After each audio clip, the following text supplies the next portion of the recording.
Hello and welcome to another episode of Day Trip at Daz, and this week we've come to the seaside location of Babbacombe, and as we look across the spectacular view across Lyme Bay, we're on a very clear day. You can see the Jurassic coastline in the background. We've come to Babbacombe to see some of the really lovely places you can come and visit if you're in this part of the world. Just to let you know roughly where it is, you'll have seen my episode of Torquay. Well, we're not far from that. It's just round the corner, in fact.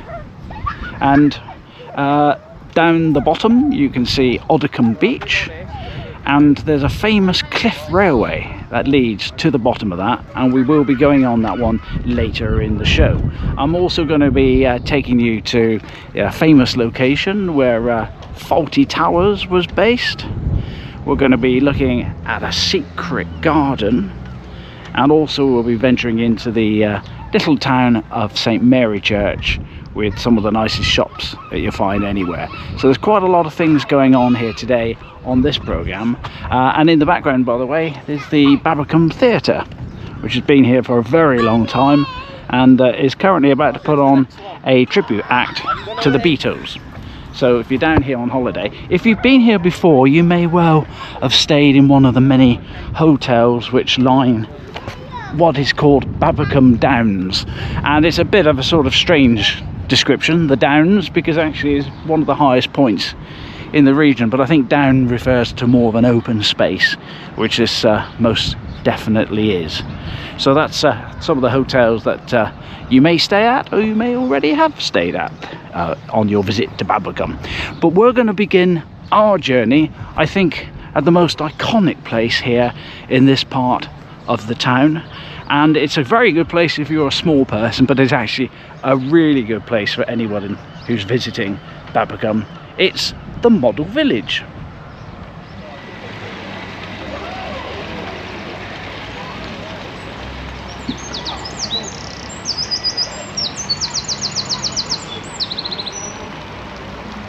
When you come here, there's also an indoor model shop, which we might have a look at shortly as we wander down through the model village. We can see somebody at a church there. Looks like there's a wedding going on. Very nice too. Now this actually is a place where we've actually been on a previous episode called Cockington. If you remember on our episode, the first episode in Torquay, we've been to this village and we walked around the little streets and we saw all these thatched cottages, etc. We've got Raven's Rest Manor Hotel. And someone's looking distressed out the top of that window as well. And is that a ghost in the top window? Could be. Looks a bit spooky, this one. In fact, there's a pest and ghost control. Looks like Ghostbusters. Aha! That must be a clue. And there's a ghost at the top there. Yep, it's definitely must be something from the film Ghostbusters. Ray Parker Jr. wrote the theme music to that, did you know? There you go. Okay, so you've just seen Cockington Village, which was one of the locations we've been to on a previous day trip, as is this. They call this Artington Hall, but actually it's based on Dartington Hall, which we've been to on a recent episode when we went camping. And if you remember, we also joined in a steam and engine festival and a beer festival while we were there, and we also did a visit to Totnes. So this is very much based on the Dartington Great Hall that we visited on a recent trip. Alright, opposite that we have got a little village green where people are playing cricket, and in a strange sort of juxtaposition we've got people going out on what looks like a fox hunt. That's a bit controversial, isn't it? And then over here, just to emphasize that point, I think we've got some protesters who aren't too happy about this drag hunt which is going on. Okay, let's continue on through the village. So in the background you can see what looks to me a little bit like a Great Western train, one of those Hitachi jobs, you know, the ones with the ironing board seats. So our train returns again, and it looks like it's going to pull into a station just around the corner. You can't quite see it from here, but what I can see from here is the iconic Stonehenge. And just behind that, and these I don't think are actually in reality right next door to each other, there's a lighthouse, and I'm guessing that that one's based on Smeaton's Tower, another location we have been to in the past, which is down on Plymouth Hoe in the West Country. Okay, so we've come now to a village green. I've just read the plaque about this place, and apparently it's not based on any specific place or location. It's just a general representation of what a typical quintessential village would look like, and it's got buildings which look to me like they're sort of Tudor looking, with a church in the background. Another wedding going on, seems very popular at the moment. Who says romance is dead? And there looks to be like there's people dancing on the village green. Somebody looks like they're either moving in or moving out. Oh no, it's a car repair van, so that's very nice. And it's even got its own canal with people on the boats enjoying a bit of fishing there as well, and some stables in the background. Okay, now this looks like it's good fun. This is called Celebrity Mansion, and the idea apparently is you need to spot who some of the people are here, and the first people I can see right in front of us there, that looks very much to me to be ABBA. I think those might be the Gallagher brothers, famous for Oasis, and that's got to be Adamant there as well. It looks like Freddie Mercury. I can see what's her face who did the what's the one, Oops, I Did It Again, you know the one, she's there. Looking very good. Who else can we spot? David Bowie, I think I recognise him. Don't know who they are. I can see Elvis Presley, definitely. That's probably Dolly Parton in the background. Yeah, well, you can see for yourself, see if you can spot anybody I haven't seen. But they're all celebrities apparently.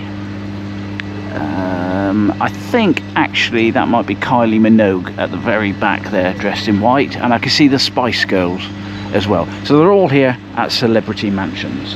And in fact, actually, if you didn't spot any, and I didn't cheat by the way, I've now just spotted they've got a list of all the people that were there. Did we get any? Oh, we missed Amy Winehouse. Justin Bieber apparently is in as well. Nicki Minaj. I think we got all the others apart from Lady Gaga. She's in there as well. So that's your celebrity. And then we move on to a more agricultural theme, where we've got sheep and pigs and a small little tree. And there's a man running away from a bull. You better run a bit quicker than that, mate. Okay, what have we got here? The village farm. Turn handle continuously. Okay. Okay.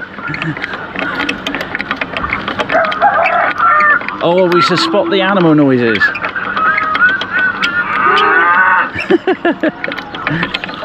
Okay, you don't get this on every tourist attraction, do you?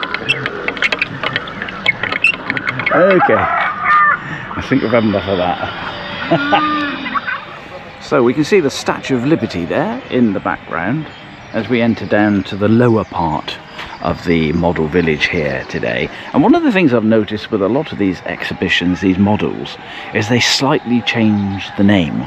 And here we've got what is obviously a play on the words of Wembley. We've got the Wembley Stadium, where people are going into. I don't know if we can get a better view of that from above. The Wembley Stadium. Not sure it looks very much like Wembley, to be honest. Okay, we'll go with that one there. But there's one place here I've noticed they haven't changed the name of, and that here is Paignton Zoo, which we've got a little bit of a look at. And Paignton Zoo is, I don't know, probably about 10 miles away from here, maybe less than that. And maybe that's a subject for another day trip. But talking about changing names, I think this is quite funny. So we've got Mini World Cinemas. We're at the this has got Blueberry. But look at this, Goggle. It's not Google, it's Goggle. And then we've got what is obviously a play on the word Lidl's, but it says Lil. Cost a Lot Coffee. Very good. Anne Track. Mackie D's, of course. Channel 5, number 5 televisions. Okay. Murray's DC World. Marks and Sparks Superstores. And The Strange. Obviously a variation on The Range. So we've found some of the slightly larger buildings or miniature buildings here at the model village. This one here looks like a replica of the museum of Torquay, and over here they've got a medieval castle, which I'm not sure is based on anything. And here's a gentleman who looks just like John McEnroe. Hello. So we're walking down. There's an old ancient castle there, or ancient church, which looks like it's been slightly seen better times. And fantastic. Only Fools and Sauces. Again, a lot of plays on different words and names here. I don't think that actually was John McEnroe, was it? Maybe I've just met a celebrity here at the model village. Perhaps he should have been at that celebrity mansion we saw earlier on. So at the very bottom end of the model village there is a crazy golf area, which you are invited to take part in. Now don't say I don't ever get involved in any activities, because on this occasion I'm going to have a go.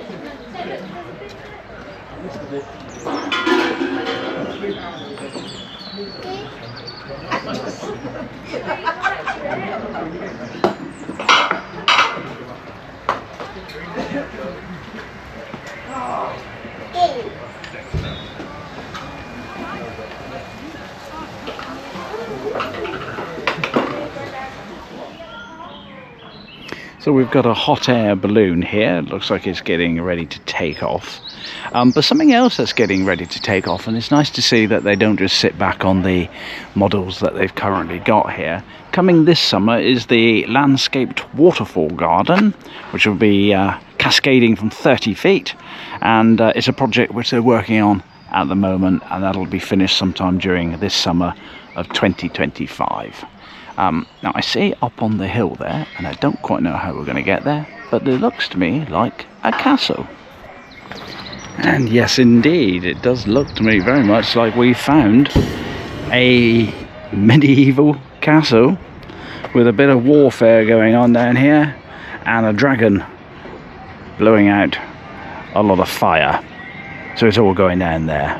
And being on the hill gives us a very good view of part of the model village here at Babbacombe, as the dragon carries on blowing its fire. Well look, I hope you've enjoyed this part of this day trip here to Babbacombe Model Village, and this is probably one of the more popular spots in the area for visiting. So if you're coming down to this part of the world, then do make sure you get to have a look at this. And it's not just great models that we've seen here today, but the gardens are pretty spectacular too. And on the subject of gardens, we're off to another one now, a little secret garden here near Babbacombe, which we're going to go to next. And I think you'll find this a little bit more serene than the model village. Okay, so it's down a slightly hidden passageway that we find ourselves at a secret garden. Yeah, just, well, secret maybe. It's not that secret. If you know, you know. It's called the Tessier Gardens, and it's in Babbacombe. And it's a place which was donated by a local family to the town itself. The people were called Mr. and Mrs. Tessier, thus the name the Tessier Gardens, and they ran a very successful jewellery business in London, in Mayfair, at the end of the 19th century. But Mr. Tessier was in bad health at this stage, and in the early part of the 20th century, they decided to move down to Torquay for health reasons, and they bought a house and 3 acres of land, and that became the Tessier Gardens.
So it really is a lovely place to come, and I did mention to you earlier that there are some very friendly locals who live here.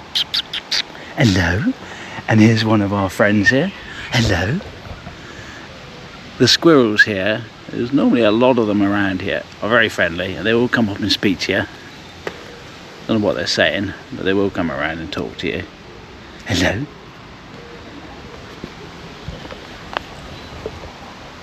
This one's a little bit shy.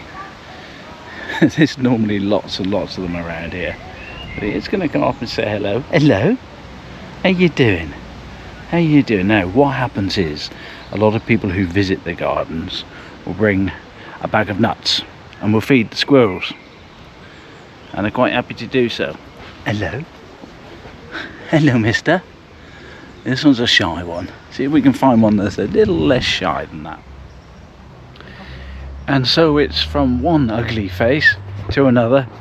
Back here in the Tessier Gardens, we've come to the end of this little look around these fabulous gardens here at Babbacombe, and if you're ever in this direction, you'll have to ask where they are. They're quite well hidden. It's a little secret garden. But what isn't a secret is the main high street of St Mary Church, which is just off Babbacombe, and that's where we're going to head to next. And the nice thing about St Mary Church shopping precinct is the quirkiness of the shops. You won't find any of your big chains and superstores there. They do tend to be small independent shops. So let's have a little look up through St Mary Church. We'll also get to see the church at the end of it, where the place gets its name from. So we'll see you later in the show. So it's from the tranquility of the Tessier Gardens, we've now found ourselves in the precinct area, the main shopping area of St Mary Church, which is just very close to the gardens we've just visited, and also the main Babbacombe Downs, the main seafront area here. Now, I don't normally take you into shopping areas, mostly because, to be honest, when you see one, you've seen them all. But this one's a bit different. This one almost is of a bygone age. It has lots of little shops, which aren't really sort of ones you'll find in your typical high street there. I'm drawn always to the precinct bazaar because hello. Someone likes the camera. Someone always likes these GoPros. Have you noticed that? A bit of an iconic symbol, I think, for some reason. Yeah, as I was saying, these little shops here are very unique, and you won't really find them anywhere else. They're very, very special to St Mary Church. There is, of course, plenty of pubs here, lots of tea shops, and plenty of places. You've got things like fishmongers and butchers, you know, proper good old-fashioned butchery shops. Of course, antiques, you find them everywhere, like you do. Certainly the sort of more traditional style of towns that you've got here. Here's your fishmongers. doing a few local catches, I've no doubt. And actually at the top end of this town as well is an old-fashioned bookshop, and I think there's even a hardware shop here. Someone's having their nails done, I better not stare too much there. There's a good old-fashioned butcher's. It's a very small precinct this, so it won't take you long to wander around here. But if you're coming to Torquay, if you're coming to Babbacombe, come to St Mary Church and come to this little high street. This is St Mary Church. It's the parish church dedicated to the Virgin Mary, and this has quite an interesting past. It's believed that there's been a church on this site since Saxon times. So let's just have a little wander in through the gate. So we enter the grounds now of St Mary Church. A church has been on this location, as I said just now, since Saxon times. There's also record of one here during Norman times as well. But this is actually the fourth reincarnation of a church on this site. And in fact, this wasn't the original site where a church was meant to be, because the original site was about half a mile on the other side of this hill. But when they started constructing it, the walls kept tumbling down. And they decided that this was not going very well. And one of the people building the church had a dream. And the Virgin Mary herself came to this person and said, no, you need to go and build it on another site. And she pointed out this particular location. So this is where St Mary Church is, and where the village name comes from. Now inside the property, by the way, it's got 8 bells, I'm told. Anyone who's into campanology, is that the word? Bell ringing, will know whether that's important. But there's also a church organ. And what's significant about the organ inside this parish church is that it was presented to the people of St Mary Church by none other than Isambard Kingdom Brunel, a name you might remember from my day trip to Bristol, when we saw things like the Clifton Suspension Bridge and the SS Great Britain. So he presented it to this church. Our next location on this day trip to Babbacombe is going to be another railway, but this is one with a difference, because this isn't just a railway, this one goes up and down a cliff. We'll see you there. So I thought just before we catch the Cliff Railway, I would show you exactly where we're going to when we catch this particular train, and we'll be heading down there to Babbacombe Beach. And as you can see out to sea at the moment, there's a little speedboat coming in. We've just seen some people coming along who were on jet skis as well. So there's quite a little bit of activity going on around the bay here in Babbacombe. So let's get on board that very famous Cliff Railway and head down towards the beach.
So there we are, our little journey down the Babbacombe Cliff Railway.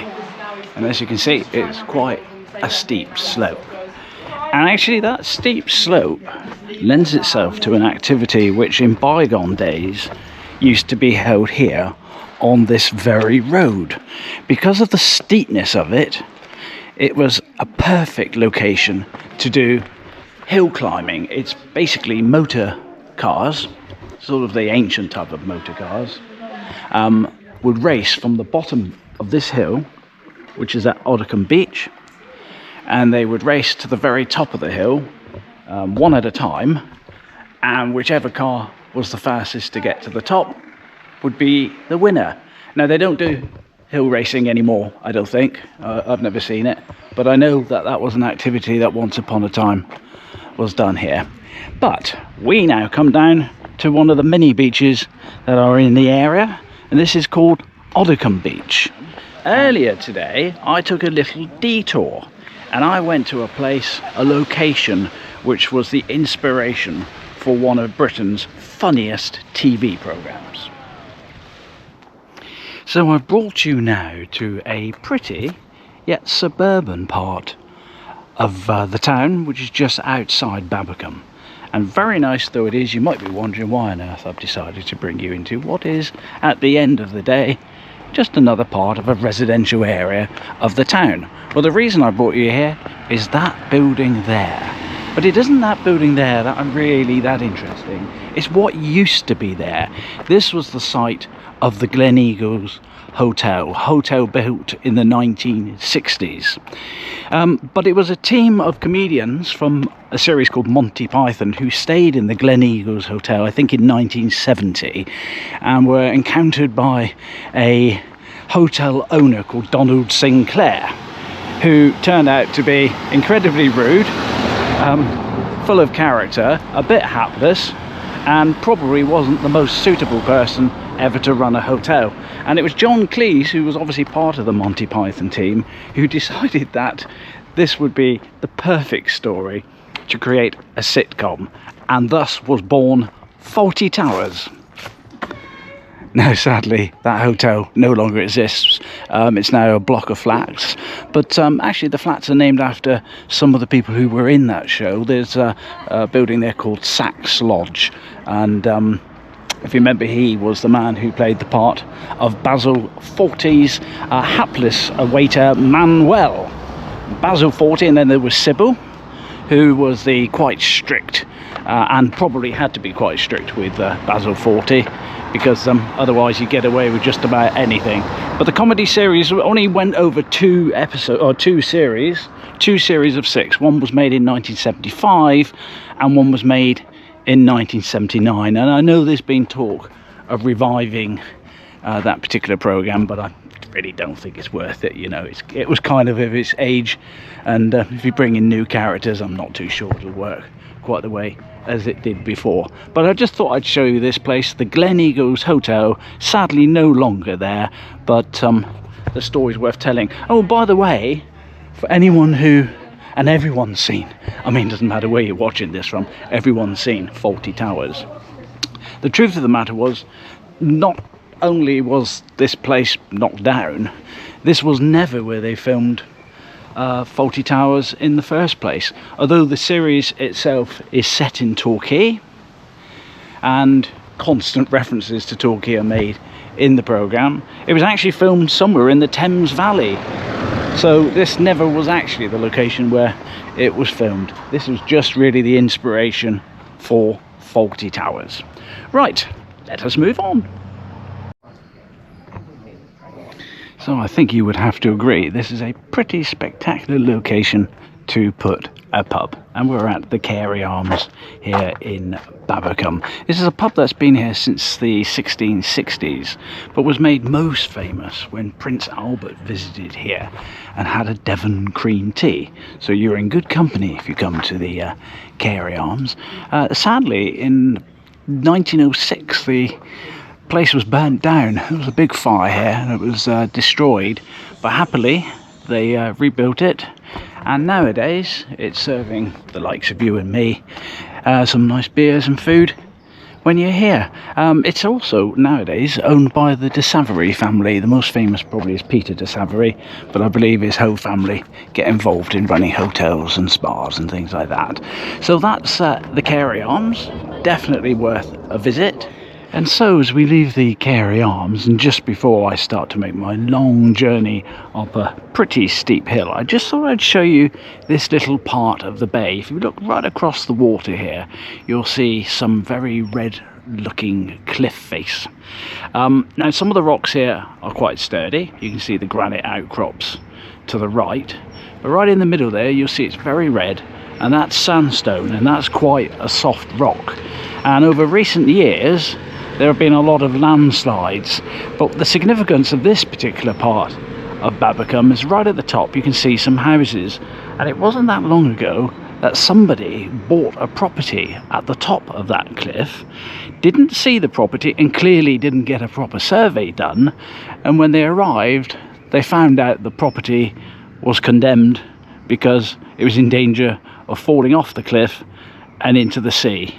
So probably not the best purchase ever made in terms of real estate. However, we don't need to worry about that today, because I don't think where we're going is going to land us in the sea, but it might well give me a cardiac arrest instead. So I'm walking to the very top of the cliff now via this nice little passageway, but that won't make it any easier.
So we've come to the other end of this particular part of Walls Hill Down, and this gives us a pretty good view of what's below us.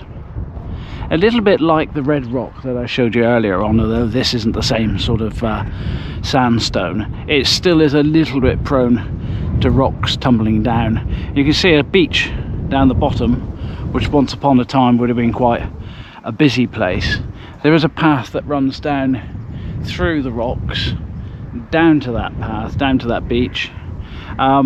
It's officially closed, but I can tell you now that I and others have been down there and been on that beach.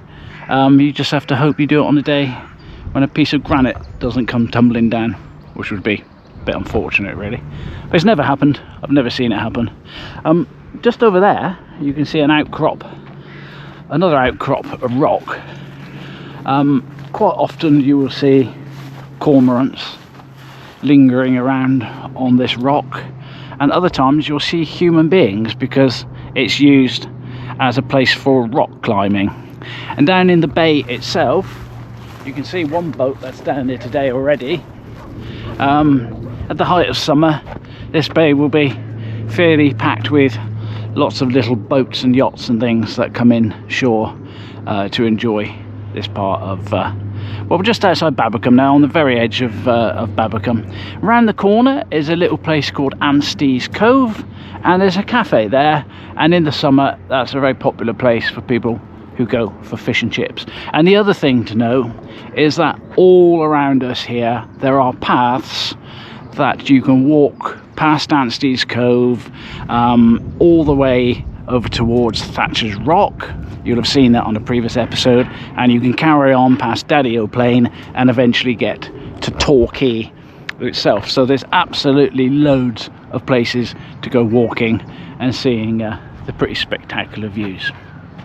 Well, now that just about brings us to the end of this day trip to Babbacombe, but I've got one last thing to do, and I think you'll understand why. Okay, so we've returned once again back to where it all began on Babbacombe Downs here near Torquay. I did say there's one last thing I need to do, and if you come into the seaside, and that is get fish and chips. Now there are two very well known and quite famous fish and chip shops here in Babbacombe. One is called Hamley's and one is called Drake's. They're both multi-award winning fish and chip shops. But in the interest of fairness, I'm not going to tell you which one I'm going to. They're both pretty good.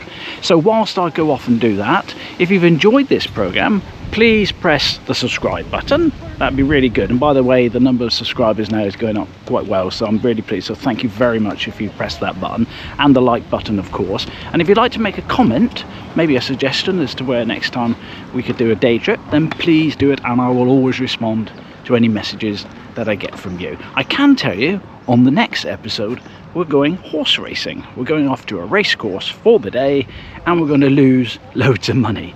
And the following episode after that, we're heading back down to Cornwall, and we're going to North Cornwall. We'll be camping in Bude, but we'll be visiting some places around the area as well, so I'm looking forward to that. So thank you very much for watching this episode, and I'll see you on the next day trip. From me, it's goodbye.